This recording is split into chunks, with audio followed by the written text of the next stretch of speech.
Hydroponics, the definitive beginner's guide to quickly start growing vegetables, fruits, and herbs for self-sufficiency.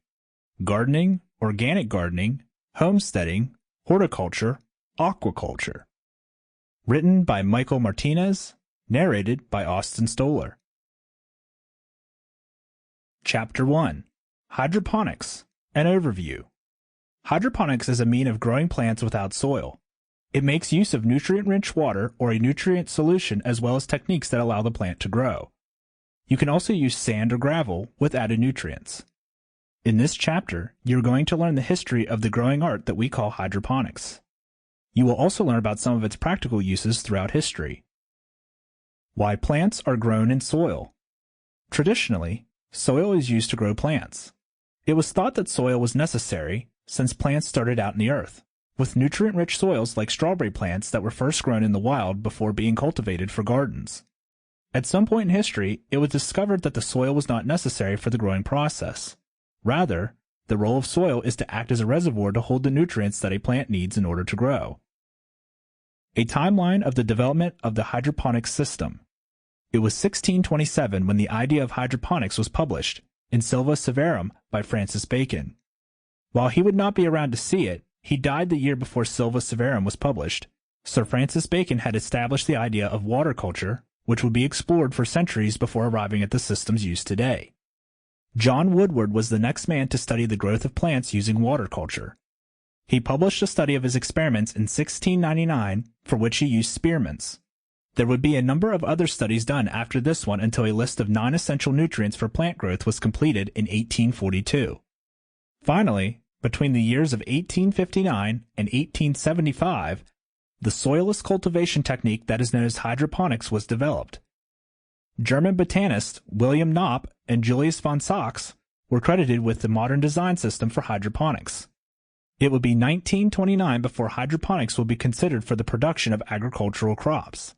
William Frederick Juriek initially called this process aquaculture, but it was dropped after he learned that aquaculture was already used to describe the culturing of aquatic organisms.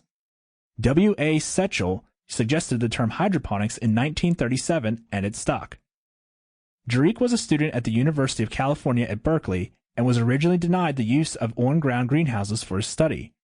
After he had successfully grown 25-foot-tall tomato plants in nutrient-filled solution, however, the university petitioned for him to use the solution in their greenhouses. He again requested to access the greenhouses and research facility, which the university approved. Still, his ideas were met with skepticism. The university required two other students to investigate his claim.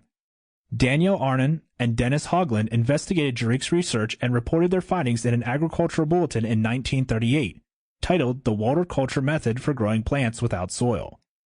At first, they missed several advantages of agricultural hydroponics when compared against traditional agricultural methods. However, Hoagland eventually developed several mineral nutrient solutions. There are still several altered versions of these original methods, called Hoagland solutions, used today. Practical uses of hydroponic growing systems throughout history. It was in the 1930s that the most well-known early success with the agricultural hydroponics method occurred. There was a soilless island in the Pacific Ocean called Wake Island. It was used as a refueling stop for Pan American Airline, though it had one major problem. The lack of soil meant that the airline had to airlift vegetables for passengers to eat, which could be incredibly expensive. So, what was the solution? Hydroponics. Vegetables were grown for the passengers for a price significantly lower than it cost to airlift vegetables to the island. There have also been a number of other practical applications of hydroponics in the 20th and 21st centuries.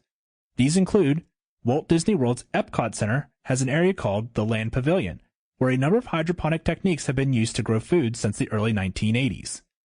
NASA has considered hydroponic growing areas to sustain life in space, as well as on Mars. Now that you have a brief understanding of how we arrived at the growing system that is called hydroponics, it is time to learn the many benefits and how you can grow your own fruits, vegetables, and herbs at home. Chapter 2. Hydroponics versus soil gardening. So what makes hydroponics so different from traditional soil gardening methods? In this chapter, you're going to find out. Here are the advantages of each type of plant growing concept. Areas where hydroponic gardening is better. Hydroponics prevent the overuse of fertilizer. Hydroponic plants are grown in a very controlled environment, where waste products are limited and less nutrient material is needed. Sample complete. Ready to continue?